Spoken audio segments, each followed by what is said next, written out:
Bonjour à tous et bienvenue dans Oser réussir pour partager les coulisses de la réussite. Ce podcast est là pour vous permettre de vous apporter des éléments sur la stratégie, sur le mindset, sur la spiritualité, sur finalement tout ce qui anime chacune des personnes qui osent réussir et surtout qui manifestent dans leur vie leurs rêves et les résultats qu'ils ont vraiment envie de vivre. Je suis Alexis Joanneau et je suis coach aujourd'hui pour toutes les personnes qui veulent manifester dans leur vie à tout autre niveau de réussite et pour tous les entrepreneurs qui veulent emmener leur entreprise à un autre palier.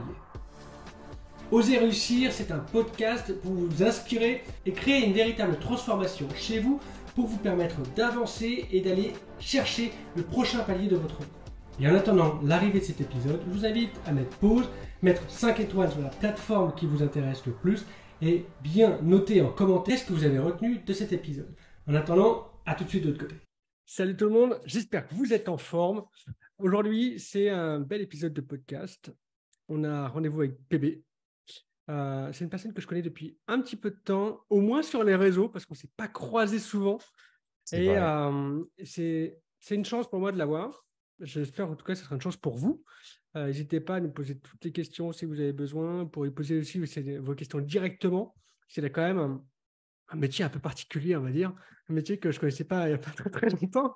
Et du coup, c'est vraiment une joie de pouvoir aller parler d'entrepreneuriat et de développement personnel sous un tout autre angle. On va essayer de le vulgariser avec sa manière d'être et surtout avec son regard. Donc déjà, PB, merci d'être là. Est-ce que tu accepterais de te présenter sous l'angle que tu as envie, déjà pour qu'on sache à peu près à qui on a affaire? Ok, merci beaucoup de me recevoir. Moi, c'est toujours un plaisir, c'est toujours un immense plaisir d'être reçu et de pouvoir partager sur ces sujets-là. Donc, merci beaucoup pour l'invitation, la proposition. Qui est PB Poncelin? PB pour Pierre-Baptiste. PB est un ancien copywriter freelance devenu formateur, entrepreneur et fondateur d'une société d'abord de formation en copywriting et maintenant d'accompagnement d'entrepreneurs. Et quand je dis entrepreneurs, ce sont davantage des personnes qui vendent de la formation en ligne et de l'accompagnement. Ça, c'est le côté business. Maintenant, c'est pas le plus Mhm. important. Le plus important, c'est que j'aime regarder la mer, manger du comté, même si je me rends compte que plus le temps passe, plus le comté est très mauvais pour ma santé. Donc, il va falloir que je fasse la paix avec ça. J'aime regarder la mer, manger du comté, passer beaucoup de temps à rien faire, lire et kiffer ma vie. Et en gros, aujourd'hui, en fait, j'en arrive juste à un stade où je monte un business, je partage mon aventure et il y a des gens qui me suivent s'ils en ont envie. Je partage vraiment ce que je découvre, ce que j'apprends, les leçons que j'en tire et j'accompagne les gens à faire pareil en fait. Ok. Merci déjà pour cette belle présentation. Et j'aime bien au moins parce qu'on sait exactement à qui on a affaire dans le côté business et dans le côté perso. Alors, si vous voyez que PB est pas très très loin, Frédéric du Comté, je pense que ça pourrait être C'est ça, cool. ouais, de ouf. Moi, ça me fait trop plaisir. Euh, J'avais une première question. Tu as déjà retracé rapidement en fait ton parcours en une phrase, mais aujourd'hui, on a l'impression que l'entrepreneuriat, en fait, si tu commences pas et que tu fais pas des gros résultats tout de suite, c'est-à-dire que tu n'es pas à ta place. Est-ce que tu peux nous partager, je sais pas, en quelques minutes, ton parcours pour qu'on comprenne en fait d'où tu es parti et comment tu as fait pour en arriver là aujourd'hui?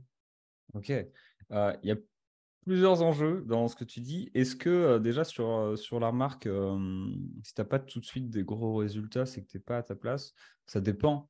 J'ai envie de dire, si tu rames très très longtemps, c'est qu'effectivement, il y a un truc que tu fais mal. Des gros Hmm. résultats, ça dépend. Ça dépend vraiment. Tout dépend de ce que tu définis comme gros résultat. Il y en a qui vont dire gros résultat, c'est ah, j'ai fait 1 million en 6 mois. Il y en a d'autres, c'est ah, j'ai fait 1 000 euros. Tu vois, moi, mes 1 000 premiers Mhm. euros, justement, en ligne, j'étais là en mode qu'est-ce qui se passe dans ma vie en fait? Waouh! C'était fou et je m'en suis toujours pas remis de cette émotion. Donc, ouais, voilà, déjà pour ça. Hmm. Maintenant, par rapport à mon parcours, qu'est-ce qui a fait que j'en suis là où j'en suis aujourd'hui? Euh, c'est une très bonne question. C'est juste, j'ai saisi des opportunités, quoi. J'ai été là où il se passait des trucs. Ok. J'ai rencontré des gens et j'ai saisi les opportunités quand elles étaient là. On m'a vendu un moment, moi je faisais un premier business muscu-nutrition où j'accompagnais des gens à perdre du poids. Ça décollait pas, je faisais mon YouTube de mon côté, j'ai vendu un peu au début. Je me suis rendu compte que moi-même, j'étais pas au bon endroit. C'était pas ça c'était pas mon kiff de coacher des gens en sport, en fait. C'était encore moins mon expertise. Putain, je m'étais pris un syndrome Dunning-Kruger de vas-y, j'ai perdu 10 kilos et j'ai des muscles, je peux montrer à tout le monde comment faire. Non!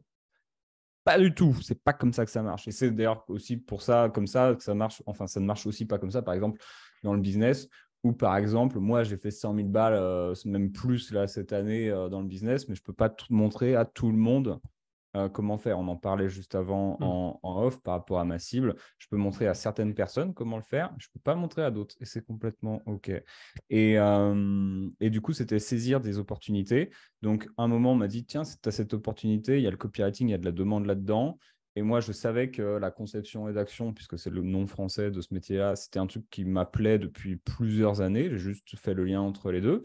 Et j'ai dit, vas-y, je vais là-dedans. Je vais là-dedans, je vais à des événements, je rencontre des gens, je vais faire aussi du porte-à-porte, je vends mes prestats, ça marche bien, je fais les bonnes rencontres au bon moment parce que je me bouge le cul pour aller à des endroits, tu vois, puisqu'aujourd'hui, moi, j'ai souvent des gens qui me disent, ah bébé, j'arrive pas à trouver des clients, bah qu'est-ce que tu fais? Bah rien, bah voilà. Et ensuite, ça a été juste un enchaînement de, ok, je rencontre des gens, je vais à des endroits, je prends des opportunités, je crée aussi des opportunités et puis j'avance au fur et à mesure de ce dont j'ai envie, en fait. Hmm. Ok. J'aime bien déjà ce que tu nous partages parce que dans le petit bout de ton histoire, ça nous rappelle en fait que dans l'entrepreneuriat, il n'y a rien qui est figé. Parce qu'en gros, tu as commencé dans la musculation, Ouais, c'est ça. Ensuite, tu es parti dans le copywriting. Et si j'ai bien compris, tu ne faisais pas ce que tu fais aujourd'hui. C'est-à-dire que tu faisais de la prestation, ouais, c'est exactement. ça? C'est Et ça. après, donc, tu as une sorte de bascule sur le monde de la formation.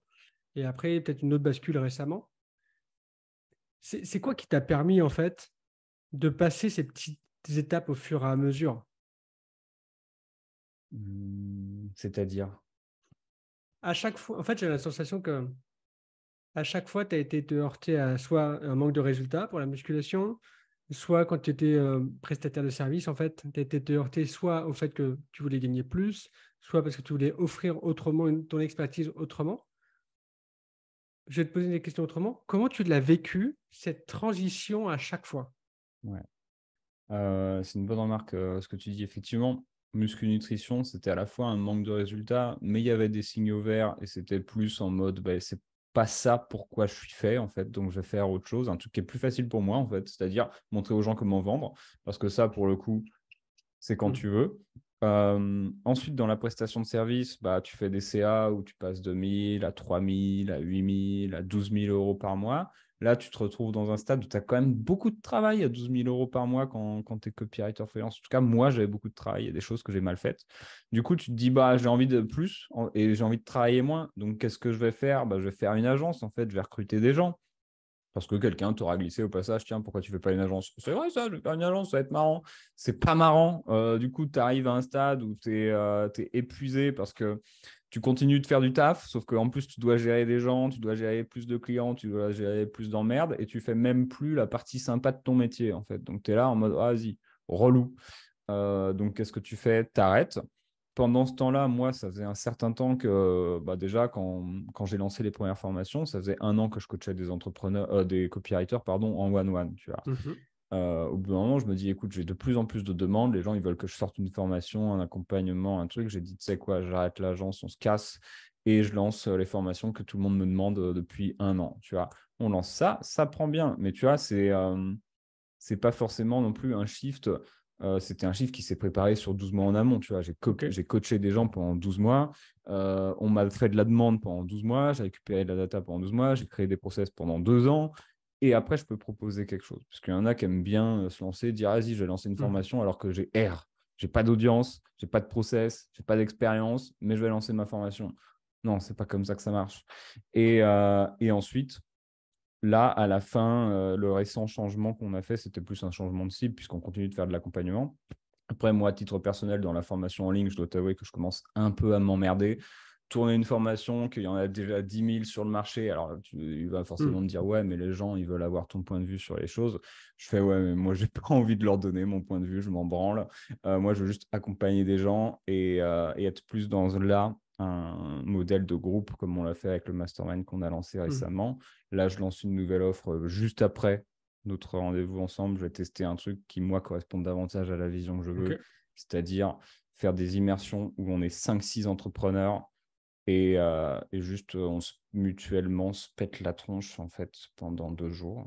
Et c'est trop bien et on bosse sur le marketing et le business de chacun. Ça correspond plus à ma vision. Et du coup, pourquoi j'ai fait le shift de cible? C'est parce que moi, j'étais frustré par ma cible qui ne me correspondait plus et que j'avais atteint une limite de marché. Donc, à chaque fois qu'il y a eu un changement, c'est soit j'atteins une limite de marché, soit j'atteins une limite de business model, soit j'atteins ma limite. Ok. Juste pour qu'on se rende compte un petit peu de ta temporalité, tu as commencé ton premier business muscu en quelle année? En mi-2018. Mi-2018, ok. Et tu as basculé sur le côté prestation de service à partir de quand?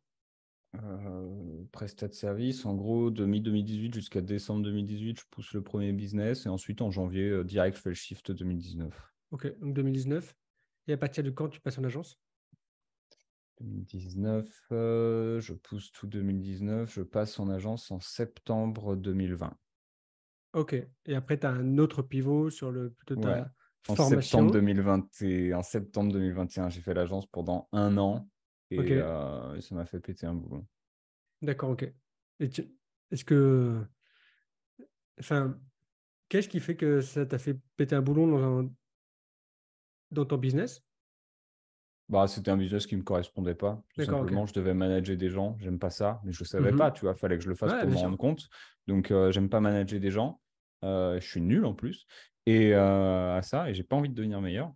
Et, euh, et en fait, moi, j'en avais marre aussi de faire de la prestation de service. J'ai des tendances personnelles qui vont me donner l'impression que je vais retrouver un patron quelque part où je vais devoir rendre des comptes. Et en fait, j'ai envie de rendre des comptes à personne. Mhm. Et j'ai toujours ce sentiment quand j'ai des clients en prestation que je n'ai pas dans tous mes autres accompagnements. Ok, ça c'est super. J'adore ce que tu nous partages là. Alors, déjà, merci pour toutes les pépites. Ça nous montre que l'entrepreneuriat, aussi, on a le droit de changer. Et ce que j'apprécie dans ton parcours, c'est la vision que tu nous partages sur ton évolution en tant qu'entrepreneur, peu importe l'industrie dans laquelle tu étais, c'est qu'en fait, j'y vois pas des erreurs à chaque fois. En fait, j'y vois jamais d'échecs. J'y vois en fait une source de rebond, soit de réalignement, c'est un peu gros à partager, mais soit tu te dis, ça me convient pas, je dois faire soit autrement, soit autre chose. C'est Et ça. ce qui est intéressant, c'est qu'en fait, dans le principe de l'entrepreneuriat, c'est que c'est pas parce que vous vous lancez dans une industrie ou dans un domaine au départ que vous allez passer toute votre carrière. Et c'est C'est un peu clair. d'ailleurs ce qu'on voit beaucoup, hein. Tu sais, il y a beaucoup d'entrepreneurs qu'on voit évoluer au fur et à mesure, sauf que vu qu'on les prend à un instant T, on se dit bah, ils ont dû faire ça toute leur vie. Alors que c'est pas vrai. Ouais. Et ça a été quoi, en fait, toi, l'élément déclencheur de ton dernier pivot? Enfin, je ne suis pas sûr qu'on puisse parler d'un pivot, mais peut-être de réorganisation, en fait. Est-ce que Mhm. tu peux nous parler de ça? Je crois que ça fait à peu près, donc on est au mois d'août, ça fait à peu près 6 8 mois que tu as fait Ouais. ce changement-là. C'est peut-être Ouais. avant d'ailleurs. Non, non, ça, c'est vraiment en janvier que j'ai eu le coup près qui est tombé. Et c'est, pour répondre à ta question, un coup près. Qu'est-ce qui s'est passé? Les ventes se sont fracassées la gueule, Ok. tout simplement.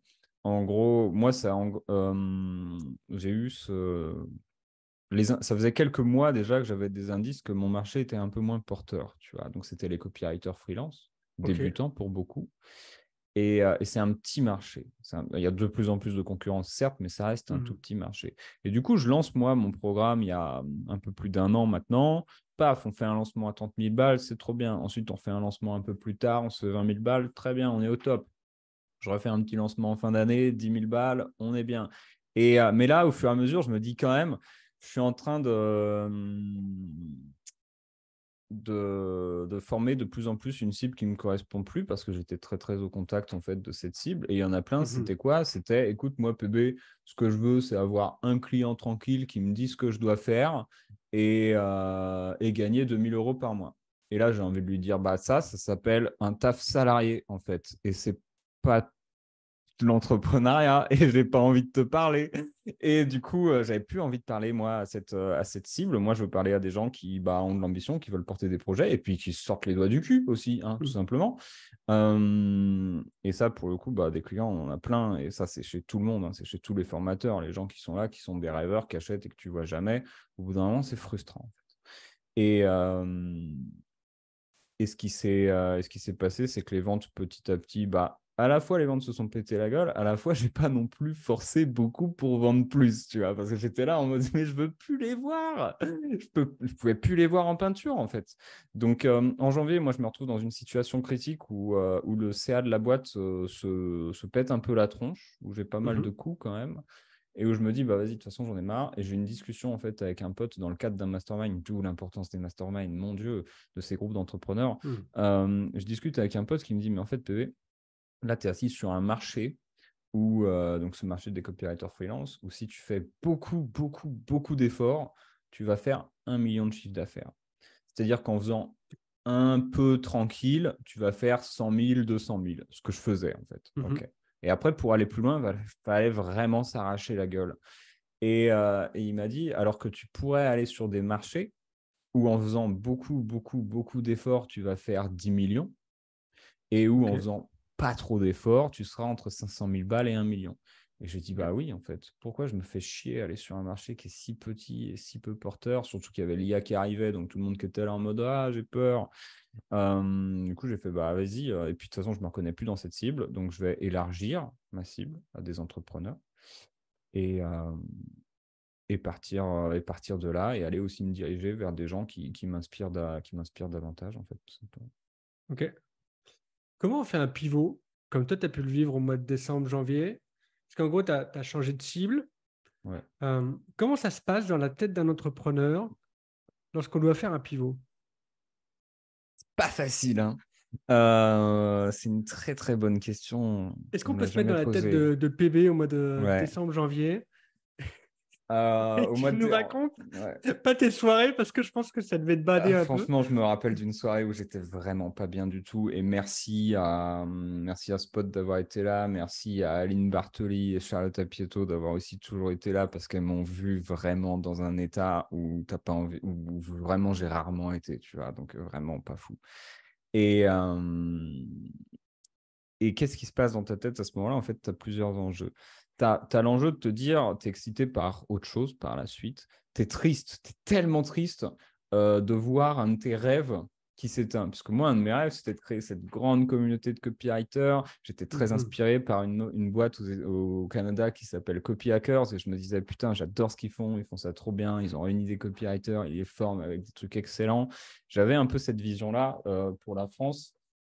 Et tu te rends compte que derrière, le marché ne suit pas, en fait, que l'ambition des gens ne suit pas non plus, que la cible n'est pas aussi acharnée que ce que j'aimerais, n'est pas aussi passionnée que ce que j'aimerais, puisqu'en fait, je me retrouve avec des gens aussi qui sont là, qui se disent copywriter, alors qu'ils n'aiment pas vendre. Et là, j'ai envie de dire, et là, si vraiment tu es copywriter, que tu nous écoutes et que tu n'aimes pas vendre, soit va falloir commencer à aimer, soit va falloir que tu changes de métier, en fait. Parce que le métier de copywriter, ce n'est pas un métier d'écriture, c'est un métier de vente par écrit. Quand tu as compris cette différence, tu as compris comment faire ton métier. Et la plupart des copywriters, tout ce qu'ils aiment, c'est écrire, raconter des histoires. C'est chouette, c'est marrant et tout, ouais, mais ça ne fait pas de la thune. Si tu veux raconter des histoires, écris des romans et laisse les professionnels travailler, j'ai envie de te dire. Je suis assez intransigeant sur ce sujet. Je suis très élitiste sur le métier de copywriter. C'est aussi pour ça que j'ai arrêté, en fait. Je veux pas que tout le monde puisse faire ce métier parce que c'est vraiment pas pour tout le monde. Et qu'est-ce qui se passe? Donc, tu dois abandonner ton rêve d'avoir cette espèce de grande maison pour les copywriters. Tu dois abandonner aussi les 1 an et demi de travaux que tu as fait où toutes tes formations, ton avatar, c'est un copywriter. C'est-à-dire que toutes les vidéos de formation, c'est des mots qui ressortent tout le temps. Et tu es là, putain, il va falloir que je reparte de zéro, fais chier. Alors que moi, j'aime faire des choses qui tiennent sur le long terme. Tu vois. Donc, tu dois faire la paix avec ça. Tu dois te dire, OK, mais là, si j'arrête, parce que ça faisait un moment que les ventes chutaient, mais je pouvais encore faire du cash là-dessus quand même, malgré tout. Et tu dois dire, ouais, mais au bout d'un moment, il faut aussi être clair et net Il y a certains sujets dont je vais arrêter de parler. Donc moi, là, intentionnellement parlant, depuis 6 mois, j'accepte plus aucune interview dans laquelle on me dit comment tu fais des bons emails, comment tu fais une bonne page de vente, comment tu trouves Mhm. tes premiers clients. Je veux plus en entendre parler. Je réponds plus à tout ça. Je dis tout le temps que je suis plus copywriter. Et, et aussi, du coup, dans la vente, j'ai stoppé la vente au maximum de tous les programmes. Ou alors, quand quelqu'un me demande, m'envoie un email direct, je lui dis voilà la page d'accès, tac, Mhm. prends la formation, mais il n'y a plus accès à la communauté, il n'y a plus accès à moi, il n'y a plus accès à rien. C'est tu as la formation en ligne en mode autonomie, tu vois.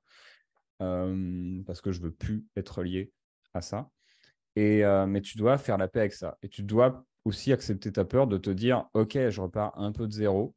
Euh, ça va être tant d'axes parce que 90% de ton audience, du coup, c'est des copywriters, qu'il faut reconstruire cette audience, qu'il faut te faire oublier sur un certain segment et te faire Mhm. découvrir sur un nouveau segment. Et là vraiment, tu prends un coup dans l'humilité parce que euh, autant j'étais entre guillemets, hein, j'aime pas dire ça, mais très connu chez les copywriters, au moins un peu réputé, soi-disant dans les leaders sur ce domaine, admettons, tu vois. Mhm. Par contre, quand j'arrive chez les entrepreneurs, les gens ils disent c'est qui ce PB en fait? Et là, du coup, tu fais oh putain, ça va être dur parce que tu dois pareil refaire toute ta com autour de ça, te refaire inviter dans des podcasts. Merci encore de m'inviter pour ça Avec grand plaisir. et revoir parce que moi, toutes mes interviews précédentes, on parlait que de ça, tu vois. Donc, on reprend tout de zéro. Donc, tout mon contenu evergreen du passé, on reprend de zéro, on se recrée un nouveau branding, on repart de tout ça. Et du coup, tu as cette peur de repartir à zéro et de ne pas savoir comment tu vas vendre le mois prochain si tu arrêtes de vendre ces trucs-là. C'est pour Mhm. ça que moi, j'ai fait, tu sais quoi, là, les formations, on se calmos. J'ai lancé une dernière fois un accompagnement pour copywriter et après, moi, j'ai fait que du consulting pendant quelques mois pour vraiment partir de mon côté, continuer à accompagner les clients qu'on avait, mais plus forcément vendre à de nouveaux clients. Et accepter cette peur, accepter de laisser passer un rêve derrière toi. Et en fait, derrière, c'est que du bonheur parce que maintenant, je me dis plutôt que poursuivre des rêves que j'avais avant, poursuivre un business, je vais poursuivre un autre truc qui va être juste la vie que j'ai envie d'avoir et je vais vendre ce que je veux quand je veux. Et puis voilà. Ok. Donc en fait, si je résume un petit peu, on passe d'un mois de décembre, janvier qui était assez complexe en fait. En gros, c'est comme si enfin, tu lâches un projet en disant que pendant peut-être 2 ans, tu t'es dit que ça serait trop génial et que tu allais réussir pour en construire finalement un nouveau. Mais c'est en fait la meilleure chose qui puisse t'être arrivée, c'est ça? Je sais pas si c'est la meilleure chose qui puisse m'être arrivée, mais en tout cas, je suis très content que ce soit arrivé parce que j'ai reçu beaucoup de leçons. Parce qu'après, de janvier à juin, ça a été très, très, très difficile Ok. pour moi. Même si, en fait, quand j'ai regardé, j'ai fait le point avec une pote l'autre fois, j'ai regardé tout le chiffre d'affaires des 6 premiers mois de l'année. Je sais que entre janvier et juin, on a fait 100 000 balles de chiffre Ok. d'affaires, tu vois, hors taxe. Trop bien. Et sauf que pourtant, ça a été pour moi 6 mois où j'étais là constamment anxieux vis-à-vis de l'argent parce que les coûts, parce que mon salaire, parce que tout Mhm. ça. Mais du coup, ça m'a appris beaucoup de leçons. Et la principale étant que c'est pas parce que ça marche, ce que tu fais, ça marche aujourd'hui, que ça marchera toujours l'année prochaine. Et il ne faut pas rester sur ses lauriers, en fait. Il ne faut pas oublier qu'il faut constamment réinventer aussi ton marketing, réinventer ta boîte, réinventer toi-même. Parce que dans 6 mois, un an, tu es has-been, en fait. Ok. Quand tu parles de se réinventer, est-ce que tu pourrais nous donner des exemples de choses que tu as vécues? Ou toi, je sais que tu es dans le mastermind de Romain. Donc Romain Ouais, Collignon, pour les personnes qui ne le connaissent pas, il a créé le M67, le N78. Et exactement. avant, il avait l'incubateur 56, mais de mémoire, je crois que c'est arrêté. Tout à Mais fait. en gros, en fait, comment je vais te me poser ça? Pour revenir sur ces 6 mois difficiles, comment tu as géré ça? Au-delà du fait que Charlotte et Aline étaient certainement pas très très loin, parce que vous habitez dans la même ville, que tu es dans le mastermind, donc tu avais certainement peut-être des épaules sur lesquelles t'appuyer ou pouvoir poser des questions, mais comment on gère 6 mois de remise en question peut-être permanente avec ce côté anxieux qu'on a dans l'entrepreneuriat? Je pense que c'est valable à tous les niveaux, qui est l'argent. Comment on gère ça? Enfin, du moins, comment toi tu l'as géré en fait?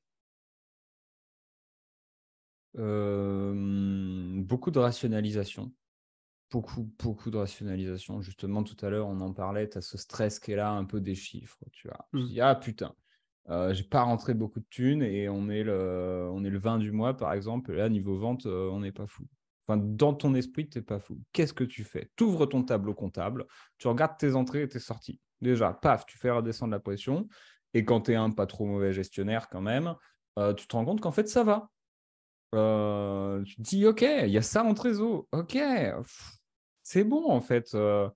Ça va aller. Donc, tu as ça, tu as cette rationalisation-là des chiffres où tu les regardes et où tu fais, OK, voilà vraiment où on en est. Après, quand c'est vraiment la merde, là, pour le coup, c'est un autre enjeu. Tu passes à la deuxième étape. Et la deuxième étape, c'est quoi? C'est vendre, en fait. C'est OK. Moi, c'était en mode. Déjà, c'est se faire confiance et toujours se rappeler, OK, là, c'est la merde. Sauf que tu vas toujours te retrouver dans des moments dans ta boîte ou dans l'entrepreneuriat où tu vas te dire, OK, là, c'est la merde. Et,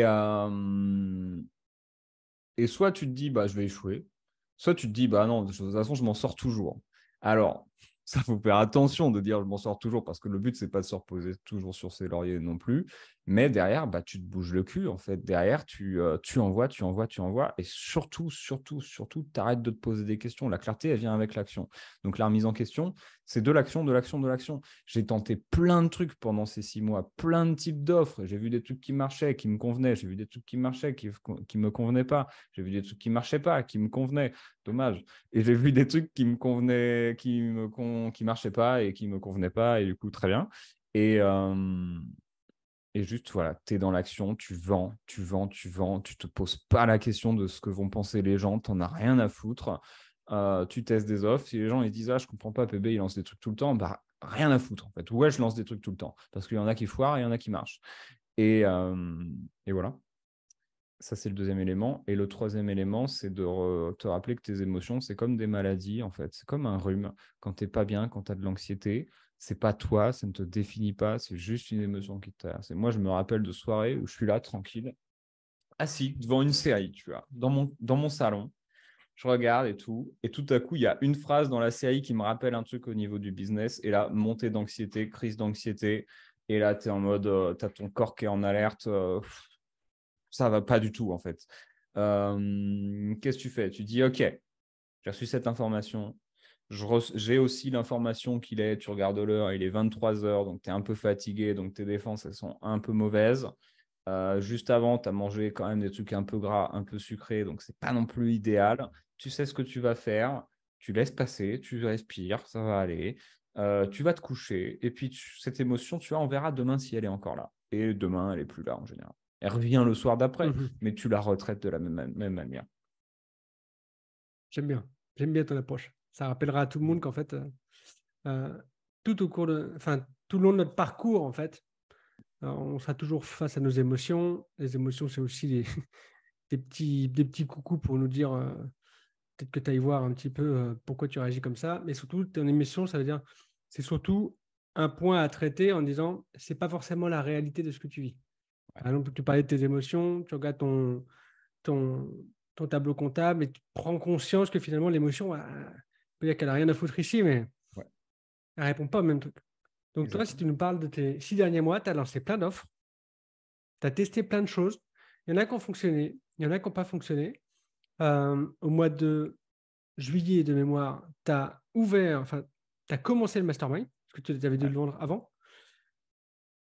Comment on en arrive à décembre, janvier, je suis au fond du trou, je dois tout changer. Franchement, c'est la loose. À j'essaye plein de choses jusqu'au mois de juin, juillet. Je lance mon mastermind et en plus, ça match Ouais. entre le produit, l'entrepreneur et les prospects. C'était quoi tes déclics que tu as eu sur ces 6 mois-là pour créer ce produit-là sans t'arrêter? C'est-à-dire que tu aurais très bien pu te dire, ouais, c'est bon. Mais je ne pense pas que ce soit ton tempérament, mais il y a plein de personnes qui auraient peut-être pu baisser les bras. Ouais. Toi, finalement, tu n'as pas baissé les bras jusqu'au moment où tu as sorti un produit qui te convient à toi, à ton entreprise et à tes prospects. Comment on en arrive là?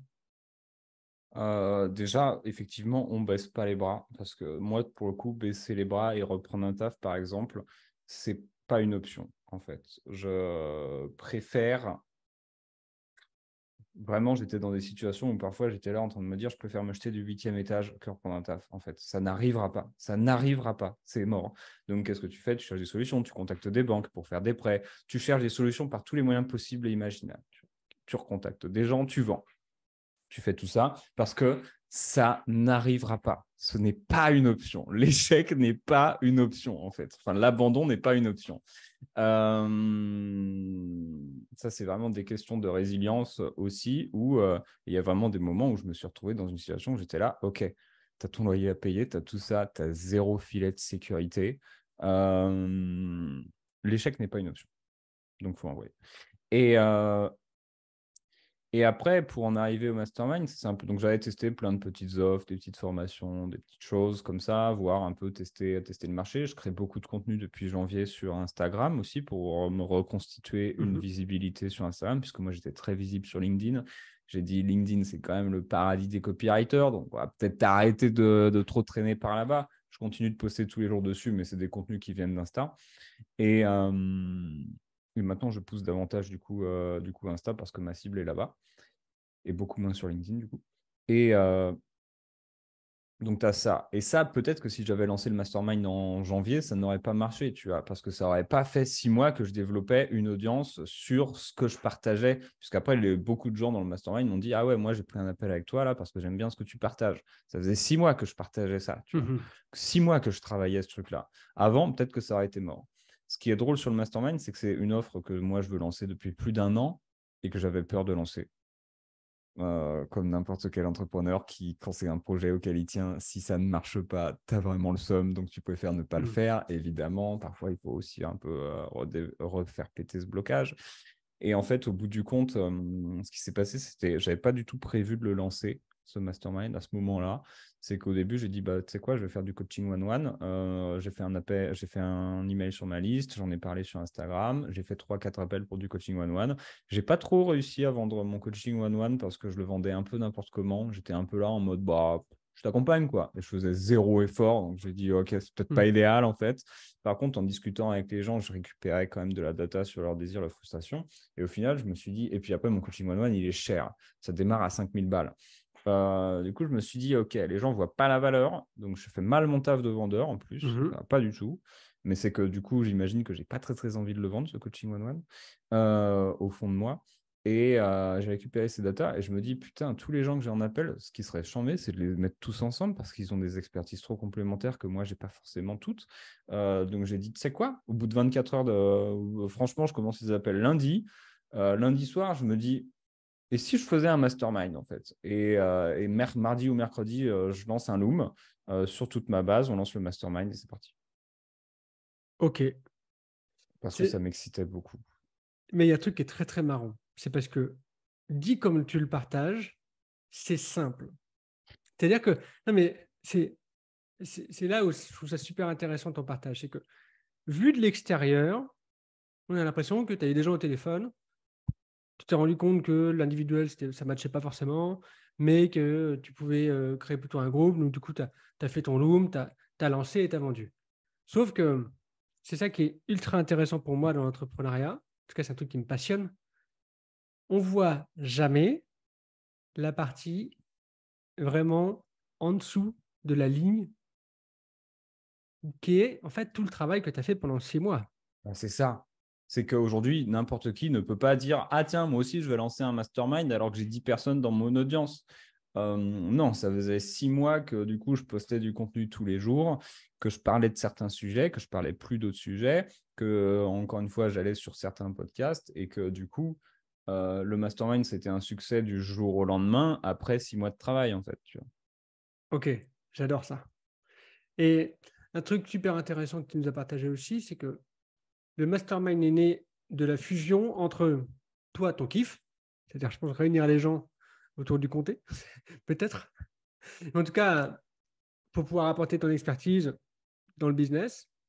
Et c'est surtout que ça vient de data.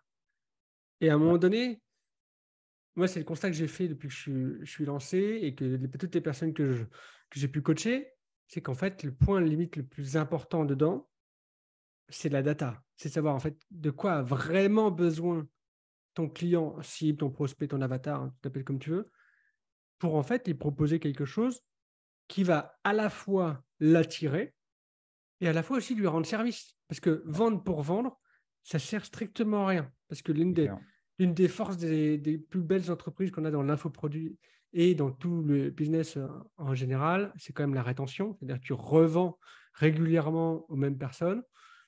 Donc, c'est quand même assez important. Et en fait, là, ce que tu nous partages, c'est que pendant 6 mois, c'était chaud. Tu as tenté plein de choses, mais j'ai le sentiment qu'en fait, qu'à chaque fois que tu as tenté quelque chose, soit ça a matché un tout petit peu, donc auquel cas, tu as pu apprendre, et quand ça ne matchait pas avec ton offre, tu apprenais aussi beaucoup. Ouais. Aujourd'hui, dans ton mastermind, vous êtes combien? Parce que je n'ai pas checké ça. Nous sommes 21. Ok, Enfin, 22 21. avec moi. D'accord, ok. Donc, tu t'es rendu compte que l'individuel, ça ne matchait pas. Tu t'es dit que tu pouvais réunir les gens. Tu viens de réunir 21 personnes. Ouais. C'est quoi ta vision de cette réussite-là aujourd'hui? Ça me fait vraiment chaud au cœur. Et pas tant parce que, oui, derrière, ça nous a fait du CA et du CA, ça fait toujours plaisir. Mais Mhm. le fait que j'ai réuni ces gens-là, moi, quand on a ouvert le mastermind, j'aurais fait une vidéo de présentation de chacun des membres. Et franchement, moi, je me dis, avoir réuni tous ces gens-là, euh, c'est euh, c'est extraordinaire, en fait. J'aurais jamais cru un jour pouvoir faire ça et que les gens se disent, ouais, on veut faire partie de ce mastermind avec tous ces gens chambés et on donne aussi notre confiance à PB. Et je me dis, mais waouh, en fait, c'est fou. Et c'est génial. C'est un peu ça, juste ma vision de ce succès-là, tu vois. C'est trop bien. C'est le bon truc au bon moment pour les bonnes personnes. Et c'est trop chouette. Est-ce que tu avais imaginé PB aujourd'hui, je sais pas, donc 2018, tu t'es lancé. En 2018, est-ce que tu aurais imaginé vivre ça 5 ans plus tard? Je pense pas. J'avais une vision très très différente en 2018. J'étais là. De toute Mhm. façon, j'étais là. De toute façon, à 30 ans, j'aurais fait 1 million. Écoute, on n'y est pas du tout, mon pote. Ton million, tu vas te calmer. Mais non, du coup, j'avais une toute autre vision en mode, vas-y, j'ai un business à 1 million de formation, nanani, nanana. Aujourd'hui, je me rends compte que j'en ai rien à foutre. Euh, Par contre, avoir réuni un groupe pareil, non, j'aurais jamais soupçonné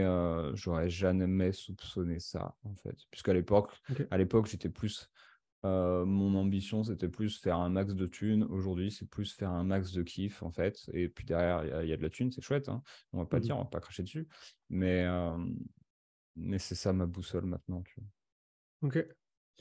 Et est-ce que tu crois que le PB d'il y a 5 ans, il aurait été capable de gérer ce qu'il a vécu pendant ces 6 mois?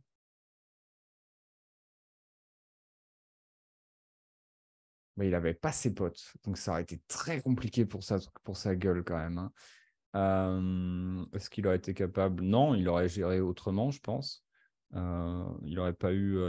C'est quand même bien utile les 4 années d'expérience, enfin les 5 années d'expérience qui ont précédé avant d'en arriver là. Euh, il aurait sûrement fait les choses autrement, mais en même temps, il n'aurait pas eu ces problèmes, tu vois. Puisqu'on se dit toujours, ouais, ça va être plus facile quand je gagnerai 10 000 euros par mois. Ça va pas être plus facile quand tu gagneras, ça va être plus dur. Ça va vraiment être plus dur. Ok. Tu vas être plus résistant, plus résistante, mais crois-moi, ça va pas être plus facile quand tu gagneras 10 000 euros par mois. Au contraire. Et puis moi, je me dis, peut-être que ce sera plus facile quand j'en gagnerai 20 000. C'est pas garanti non plus. Ok, ça c'est super intéressant. Pour toutes les personnes qui courent après l'argent et qui courent après l'argent, simplement le chiffre sans se rendre compte des charges et peut-être de la pression, Ouais. tu dis qu'en fait, avoir 10 000 euros par mois, c'est pas forcément plus simple. Est-ce que tu peux nous détailler un petit peu qu'est-ce qui fait que c'est pas plus simple que ça? Bah, admettons que tu es une entreprise en France. Quand tu fais 10 000 euros par mois, tu ne peux pas rester en micro-entreprise. Donc, tu es Mhm. obligé de soit passer en SASU, soit passer en EURL. Moi, je suis en SASU. Et du coup, un salaire, bah, ça coûte cher. Ça coûte très, très cher un salaire parce que tu dois payer tes charges Bien sociales.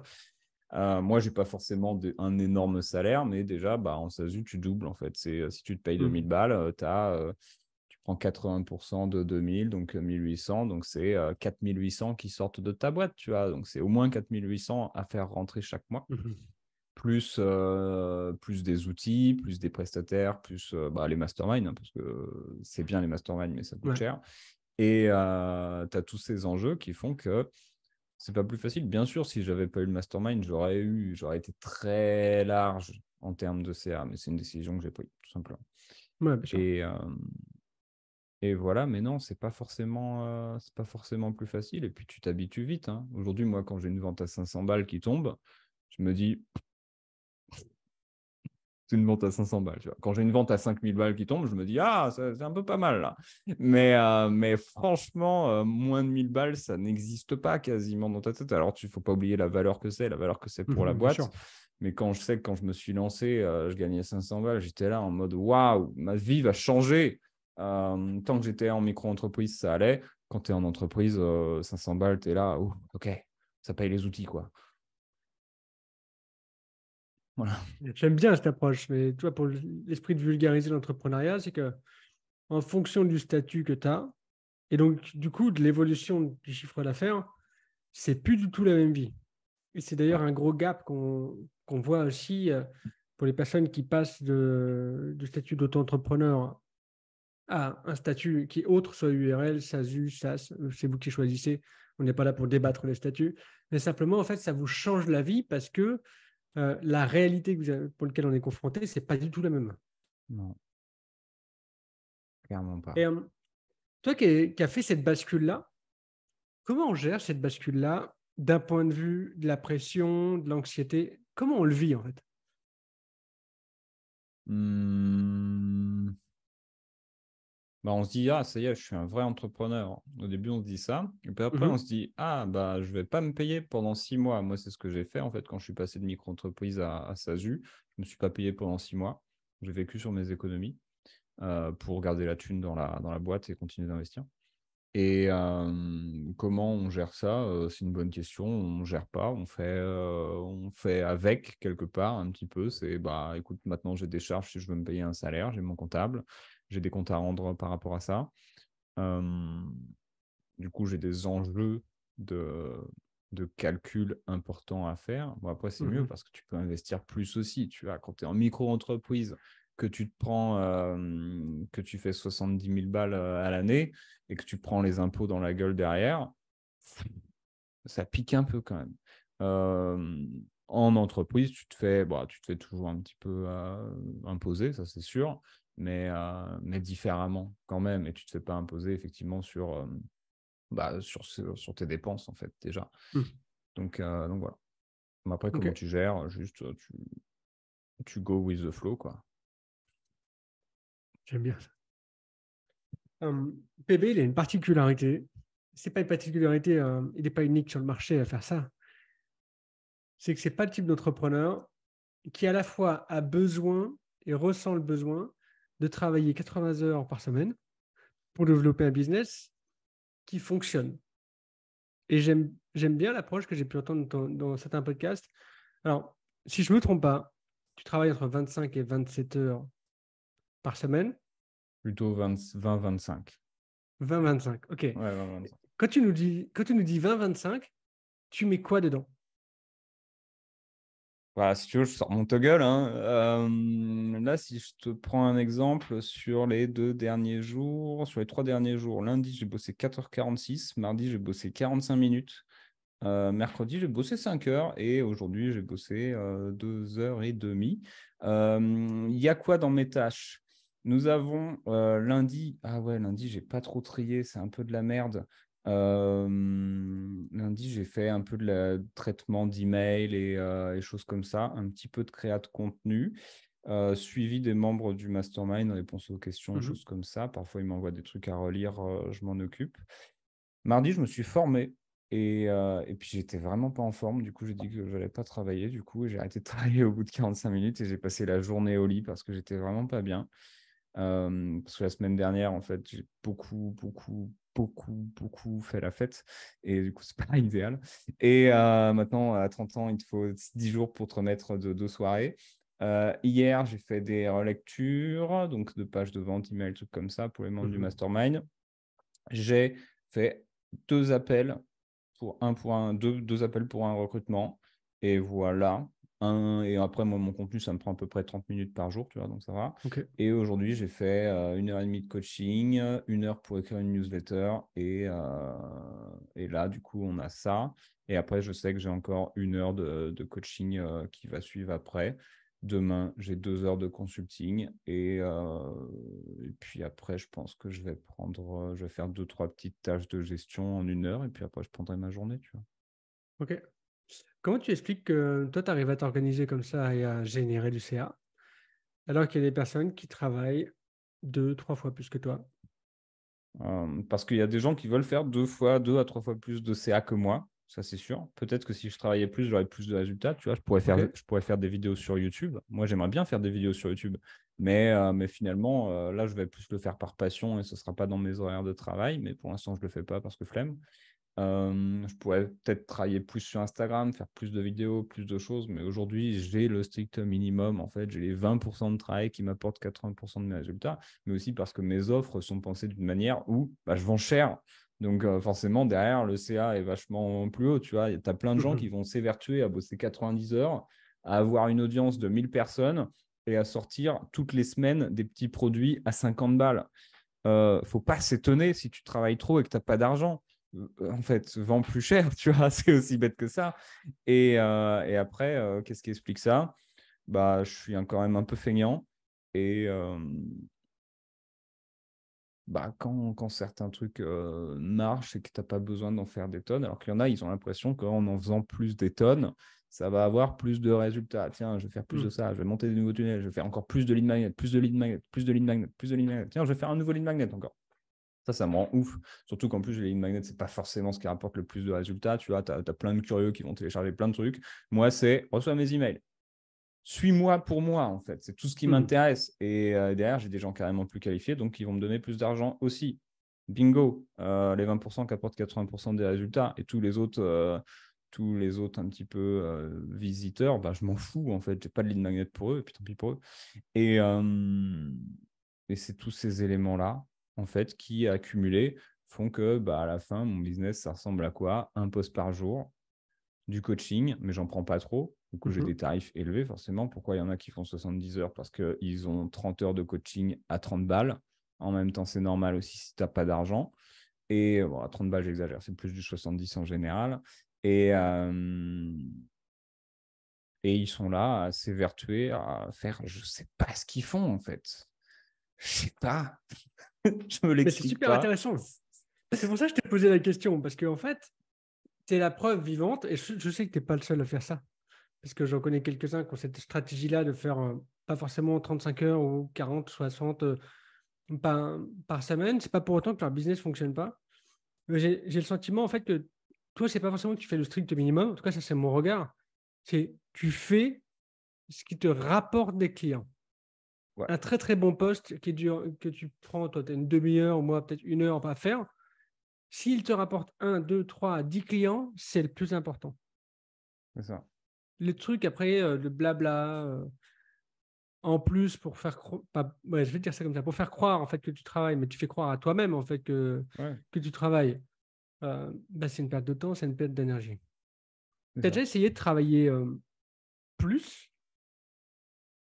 ou est-ce que, non, mais, ou est-ce que ça a toujours été ton mode de fonctionnement? Non, c'est mon mode de fonctionnement. Les seules fois où j'ai travaillé plus, c'est parce que j'étais obligé de travailler plus. Tu vois, j'ai fait des semaines Mhm, où j'avais plus d'heures, par exemple, où j'avais passé une journée parce qu'il fallait que je fasse l'intégration d'une page de vente. Ça m'a pris 5 heures de plus que d'habitude. C'est OK, tu vois, c'est pas du travail mhm. très difficile non plus. Mais en fait, ça, c'est pareil. Il y en a, ils sont tout le temps en train de faire des intégrations, des machins, des trucs. Moi, c'est le strict minimum, en fait. J'ai une page de capture. euh, En fait, les gens se disent que, après, tout dépend de ton business model. Si tu vends en B2C, tu peux peut-être pas faire ce que je fais. Mhm. Enfin, tu peux peut-être pas faire ce que je vais te dire tout de suite. C'est-à-dire que là, OK, j'arrive, j'ai un nouveau produit à vendre. Qu'est-ce que je vais faire? Je vais faire mon bon de commande, je vais mettre la formation, du coup, je vais tourner la formation, ça va me prendre une demi-journée. Ça, je le fais pas tout le temps, tu vois, il y en a qui font ça tout le temps, Mhm. moi non. Je fais un nouveau produit en général par trimestre, grand max. Et je pourrais faire beaucoup plus, tu vois. Et je pourrais aller chercher peut-être 1 million. Mais en fait, je m'en fous d'aller chercher 1 million si c'est pour ne pas pouvoir faire des apéros, ça ne m'intéresse pas.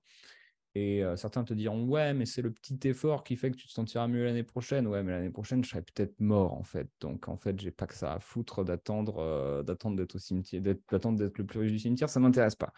Donc ça, et en fait, qu'est-ce que je fais? Chaque lancement que je fais aujourd'hui, c'est très simple.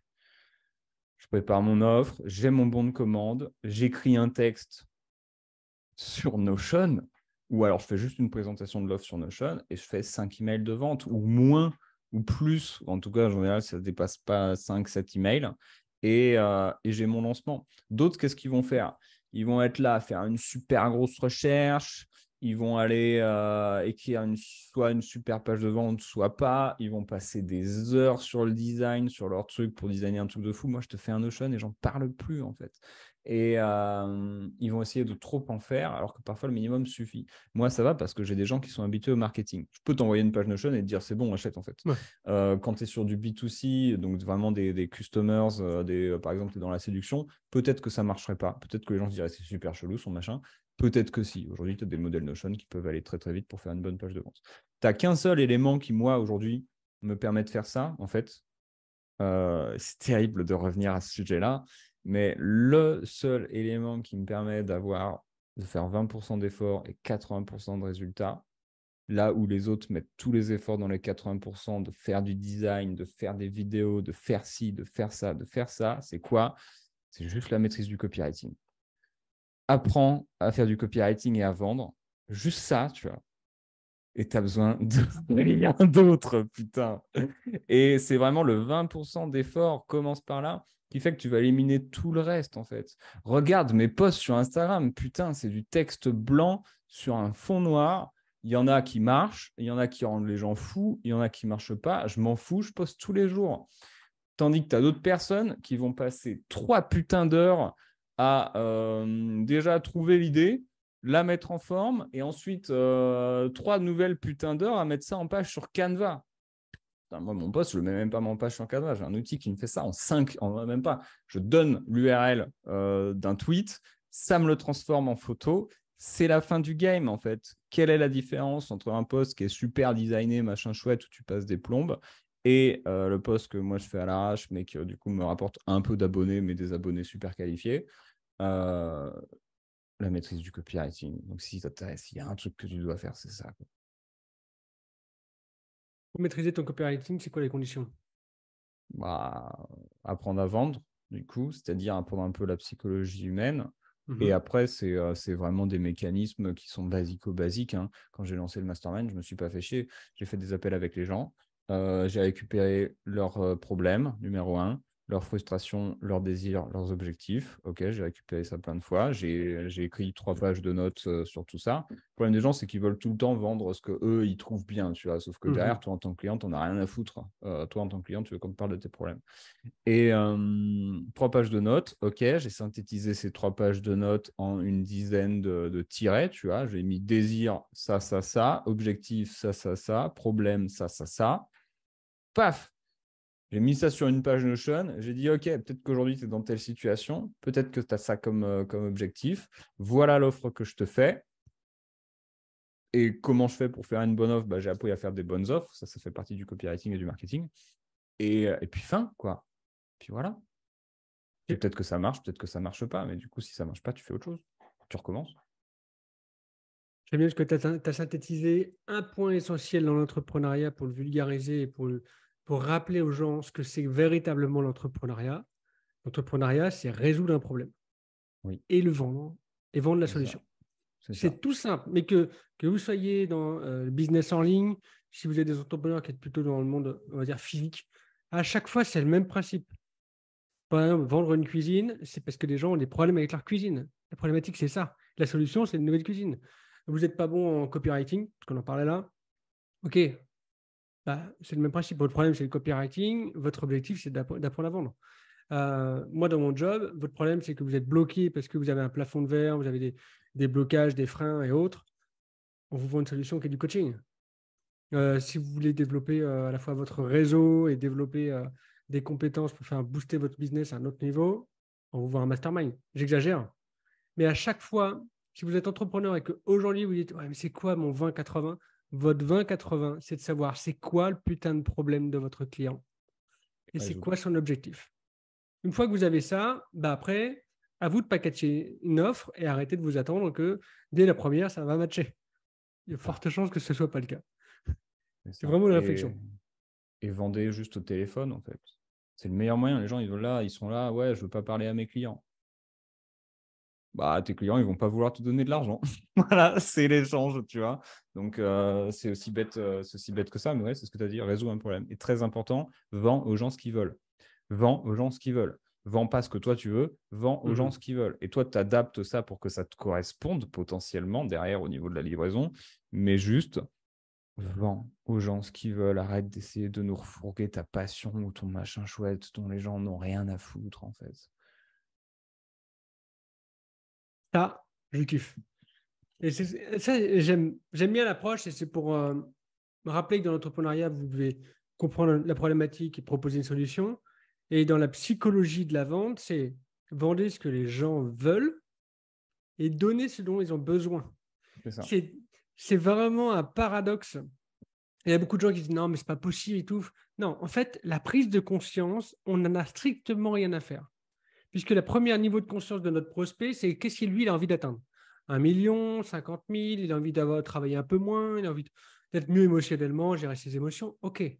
Mais vendez-lui ce qu'il a envie de palper, en fait.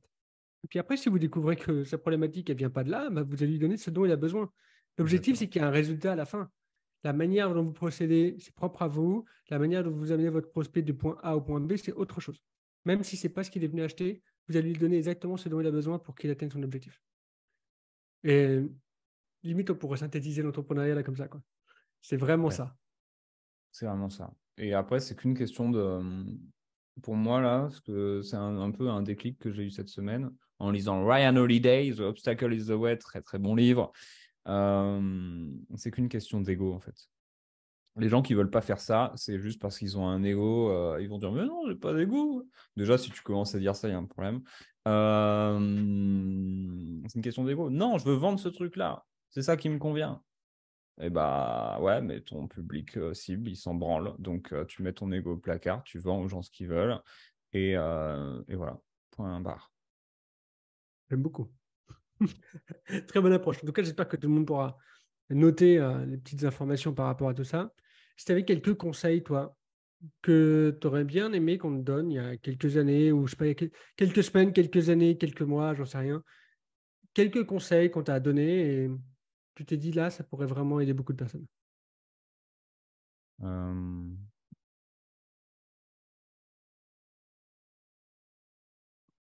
Arrête de réfléchir. Ok. C'est le premier truc. Vraiment, arrête de réfléchir. Juste fais des actions. Liste les actions que tu dois faire et fais-les. Arrête de réfléchir. C'est Charlotte qui avait dit ça dans son bouquin, je crois, ou alors elle l'a dit plusieurs fois. Les réponses, elles sont pas dans ta tête, elles sont dans celles de tes clients, donc va leur parler en fait. Ça, un autre conseil, franchement, ouais, forme-toi au copywriting, hein, et c'est pas très très long, hein. Vraiment, en 1 heure, tu peux avoir les bases qui te suffisent largement. Pas besoin d'acheter un livre de 300 pages pour ça. Ça, c'est pour moi. Et, et quoi d'autre? Quoi d'autre? Entoure-toi. Après, ça, c'est pas un conseil qu'on m'a donné, c'est plus un truc que j'ai vécu, c'est entouré Mhm. d'entrepreneurs, puisque moi, je sais que j'ai décollé, puisque là, franchement, les punchlines que j'envoie, le mois d'il y a 5 ans, il aura été là en mode, putain, ce PB-là, il est quand même un peu méchant, il a pas l'air super, voilà, il est un peu énervé, et puis il dit des trucs, mais moi, je vais faire ce que je veux de mon côté, et puis je t'emmerde. Fais ce que tu veux, PB de 2018, mais tu vas te planter en fait. Donc voilà, si tu fais ce que tu veux. Et le conseil, moi, ce qui m'a le plus aidé, c'est très très vite en fait, j'ai eu la chance de me retrouver dans un petit mastermind. C'était un mastermind pas officiel, pas payant, rien Mhm. du tout, mais avec 4 autres personnes.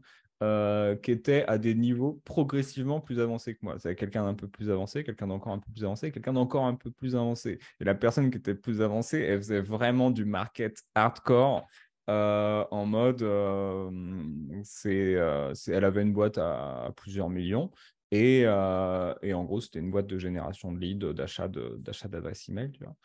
Et franchement, moi à l'époque, j'étais tout mignon, tout bisounours. Le marketing, c'est pour les gens gentils et puis on va faire du marketing éthique. Et il n'y a pas de marketing éthique, il n'y a pas de marketing pas éthique, il y a juste du marketing, point barre. Et en fait, être au contact de cette personne, ça m'a donné aussi une autre vision de toutes ces choses. Moi, je me disais, ah ouais, mais en fait, on va pas faire ça, c'est pas bien. Mais en fait, il n'y a pas de c'est pas bien ou pas, on s'en branle. En fait, tu vends une solution qui est bien, bah, tu la vends, point barre. Et voilà. Ok. J'aime beaucoup ce que tu partages sur le côté relation. Moi, je sais que j'ai un mastermind aujourd'hui avec des potes. On n'a pas forcément le même niveau. Ce qui est marrant, c'est qu'on est tous dans la même niche. On n'a pas Ouais. le même niveau. Et en fait, on est dans la même niche, mais on ne propose pas le même produit. Hmm. Ce qui nous permet de ne pas nous marcher sur les pieds Ouais. pour évoluer.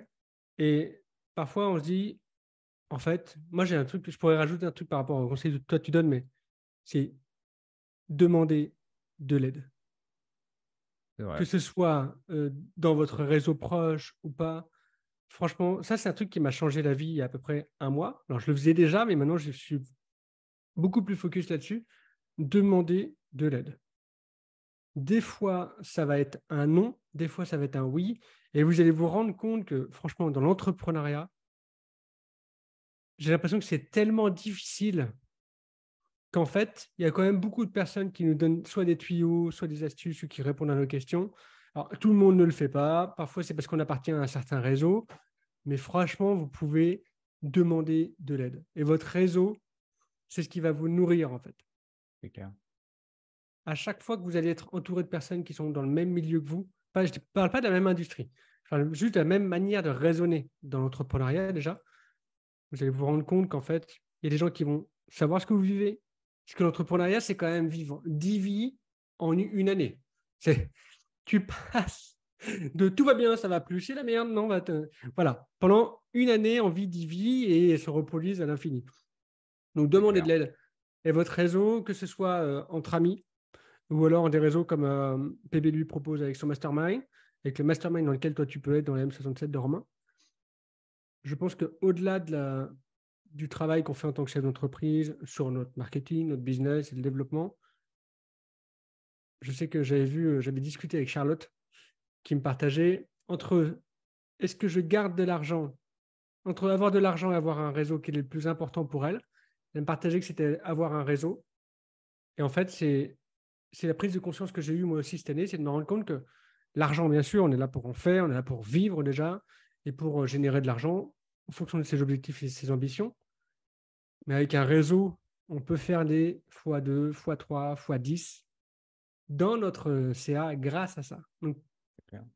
si vous ne vous sentez pas à la hauteur, on s'en fout. On vous demande juste d'aller discuter avec des gens. Moi, la première fois que je me suis lancé dans l'entrepreneuriat, j'ai pris mon LinkedIn.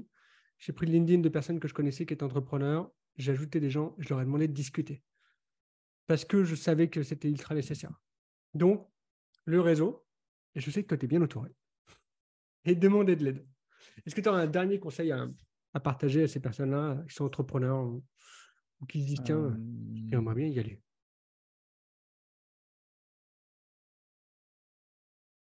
Ouais, il y a peut-être ça qui me vient. Il y a peut-être plein de choses que vous savez déjà. Toi qui nous écoutes, il y a peut-être plein de choses que tu sais déjà. Ou tu dis ça, je le sais déjà, ça, je le sais déjà, ça, je le sais déjà. Ok, très bien. C'est quand la dernière fois que tu l'as appliqué?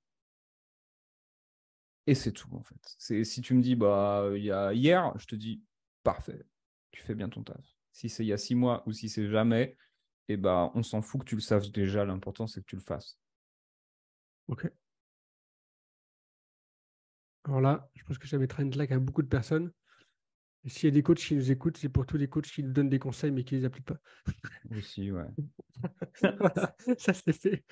Euh, il nous reste quelques minutes. Est-ce que tu peux nous parler de l'actualité de PB? Donc là, tu as lancé ton mastermind qui a commencé au mois de juillet, c'est ça? Ouais, c'est ça. Euh, Petite question par rapport à personnes qui sont peut-être intéressées pour te découvrir et savoir pour travailler avec toi. Est-ce que c'est un mastermind qui est un evergreen? Est-ce que c'est un mastermind qui a des lancements? C'est un mastermind qui a des lancements. Pour l'instant, on est fermé et on va réouvrir, je pense, courant décembre pour un démarrage en janvier, tu vois, Ok. mi-janvier, Ouais. très, très probablement. Bon, forcément, il y a plein de gens du groupe qui, enfin, j'en sais rien en fait, mais j'imagine qu'il y a certaines personnes du groupe qui vont vouloir rester avec nous. Je l'espère, du moins. Nous, on va tout Bien faire sûr. pour. C'est notre objectif. Mais en tout cas, s'il y a une réouverture des portes, ce sera mi-janvier. En attendant, les gens peuvent toujours me contacter, me parler de leurs problèmes et moi, je ferai des offres. Ok. Non, mais très très bien. C'est ça que j'aime bien. C'est qu'aujourd'hui, tu as le mastermind qui a été lancé au début de juillet et qui est maintenant fermé jusqu'au mois de décembre. Prochaine ouverture. Sinon, contactez-le. Alors, tu privilégies Instagram maintenant, c'est ça? Ouais, ouais. Arrobas PB Poncelin. Alors, faut savoir que je vois pas tous mes MP et que je peux mettre 6 mois à y répondre, mais voilà, je suis là-bas. Suivez-moi Ok, si vous voulez. ça marche. Sinon, on mettra les liens si on a la possibilité pour te contacter. Et dernière question pour toi. Si tu avais pas un livre sur le copywriting, s'il y a un livre qui t'a qui t'a vraiment, je sais pas, aidé, inspiré, t'a apporté un déclic, où tu te dis, tiens, tout le monde devrait le lire, c'est lequel? Tu n'en as pas encore écrit, toi, je crois, donc tu pourras pas me balancer le tien. Non, non, c'est clair. Et puis le jour où j'en sors un, personne n'est prêt à ce que ça va être. Je réfléchis, je regarde ce qu'il y a derrière moi. Il y en a deux. Il y en a un que tout le monde donne, mais je me rends compte qu'il y a encore des gens qui n'ont pas lu ça et je me dis, putain, ça devrait être obligatoire à l'école. C'est Comment se faire des amis de Dale Carnegie, tu vois. Ouais. On devrait lire ça en primaire, au collège, en terminale. Ça éviterait beaucoup de gens d'être cons. Et le deuxième, celui-là, c'est The Coaching Habit, qui a une version française. The Coaching Habit de Michael Bunge-Stanier, Stanier, il y a une version française, l'art de coacher 10 minutes pour coacher ses collaborateurs ou un bail comme ça, je ne sais plus ce que c'est. C'est mieux en anglais quand même. Si je peux donner un conseil aux gens qui ne parlent pas anglais, apprenez l'anglais. Et pourquoi ce bouquin? Parce que c'est moi, tout ce que je fais a longtemps été fondé là-dessus. Tu vois, c'est 7 questions à poser dès que quelqu'un a une problématique, en fait, pour creuser sa problématique. Et ça, du coup, c'est bien pour des appels de vente, c'est bien pour coacher quelqu'un, c'est bien pour aider des proches, c'est bien pour manager ton équipe, c'est bien pour tout. Ok, merci déjà pour toutes ces informations. Moi, j'ai une dernière question pour ce podcast. Est-ce que tu verrais quelqu'un passer sur ce podcast ou est-ce que tu aimerais bien y voir une personne en particulier? Une bonne question sur ce podcast. Bon, on en a déjà parlé. Je pense que Charlotte, ce serait trop bien parce que ce serait un peu bien par rapport à toi, tu vois, vu que vous vous connaissez. Euh, qui d'autre me vient en tête? Je pense que, je sais pas pourquoi, mais j'ai l'intuition que Romain Collignon, ça peut être cool. Ouais, je pense aussi. Voilà. Ok, ouais, je le contacterai. Je lui enverrai un petit message, sachant Trop que je bien. sais que tu es sur mon podcast. Et d'ailleurs, je finis là-dessus. Est-ce que toi, aujourd'hui, tu as un podcast? J'ai un podcast, ça s'appelle Marketing Rockstars. Il est en pause en ce moment. Les gens peuvent Ok, davantage nous retrouver sur la chaîne YouTube PB Poncelin s'ils veulent plus de contenu, justement vidéo ou audio. Il y a le podcast Marketing Rockstars, effectivement. Nous, on va aussi lancer une nouvelle chaîne YouTube en septembre, j'espère. Alors, mhm. disons plutôt automne 2023 Ok, pour la nouvelle chaîne YouTube. Keep in touch, ça va être chambé. Et voilà. ok, très bien. Donc, bah, déjà, franchement, merci pour cette interview, pour cet échange. Moi, j'y vois plein de pépites. J'y vois plein de pépites pour moi, j'ai plein de pépites pour mes clients et pour tous les entrepreneurs qui vont pouvoir écouter ça. Moi, j'ai une communauté sur Instagram qui est à 80% d'entrepreneurs ou de personnes qui veulent se lancer. Donc, voilà, j'espère qu'en tout cas, si vous êtes arrivé à ce niveau-là, vous avez pris des notes. Sinon, reprenez votre carnet, reprenez toute cette masterclass qui va certainement beaucoup vous aider. Je vous invite vraiment à aller découvrir PB et d'aller discuter avec lui si vous voyez que ça vous intéresse vraiment de le découvrir davantage. Je vous invite vraiment à pouvoir discuter avec lui tranquillement. Moi, je voulais te remercier pour ce moment. Merci à toi, hein. Moi, ça me fait toujours plaisir. Euh, je pense qu'aujourd'hui, on a vraiment besoin de vulgariser des pratiques simples et tu nous as offert en fait sur un vrai plateau ces 6 derniers mois qui étaient challengeants. Tu nous as montré aussi que en fait, on peut à la fois s'en sortir, que c'est pas forcément simple, que l'entrepreneuriat, c'est pas forcément tout rouge, mais ce qui est génial dans l'entrepreneuriat, c'est que c'est une véritable aventure. Et que l'idée, c'est qu'en fait, là, on en retirera des bons souvenirs, même si c'était des mois assez Ouais, difficiles. c'est clair. C'est que des leçons. Cool. Euh, Est-ce que tu as un dernier mot de la fin? Puis après, on vous laissera tranquille pour le reste. Non, franchement, let's go. Meilleur mot, pire mot de la fin, mais juste faites, arrêtez de penser, tu vois. Ok, très bien. Je vous invite à ce qu'on s'arrête là-dessus. Merci beaucoup d'être venu. Pour tous ceux qui sont arrivés jusqu'ici, abonnez-vous si vous êtes sur la chaîne YouTube. Mettez, bien sûr, 5 étoiles là où vous êtes par rapport à votre podcast. Et on se retrouve très rapidement pour le prochain épisode. Ciao. Bisous. Si tu fais partie des personnes qui ont vraiment kiffé ce podcast et qui sont arrivées jusqu'au bout, je vais t'inviter à faire une chose. Dis-nous en commentaire, qu'est-ce que tu retiens de ce podcast? Et n'hésite pas à faire 2 choses, mettre 5 étoiles sur la plateforme de ton choix. Si tu es sur YouTube, n'hésite pas à mettre un pouce en l'air. Et dernière chose, tu as pu profiter de cette interview, peut-être que tu as un ami à toi ou un proche qui aurait besoin de l'écouter aussi. Donc moi, ce que je t'invite à faire, c'est de lui partager, que ce soit en mode podcast ou sur YouTube. Je pense que c'est la meilleure chose que tu puisses faire. En tout cas, une petite action peut changer de grande vie. Ciao.